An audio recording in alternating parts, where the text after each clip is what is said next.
শেরপুরের নালিতাবাড়িতে সুদের টাকা সময়মতো পরিশোধ না করায় এক ইমামের নেতৃত্বে হামলা চালিয়ে বাড়িঘর ভাঙচুর ও লুটপাটের অভিযোগ উঠেছে। এ ঘটনায় মামলা দায়েরের পর 4 জনকে গ্রেপ্তার করেছে পুলিশ।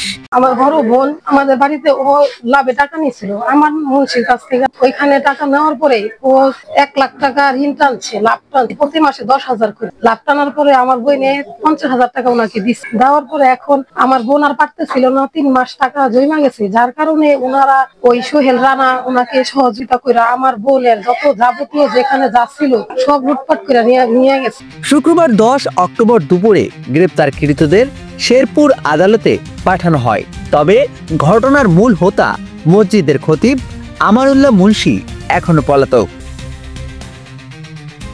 নাকিব, বাঙালি নিউজ বাংলা, শেরপুর।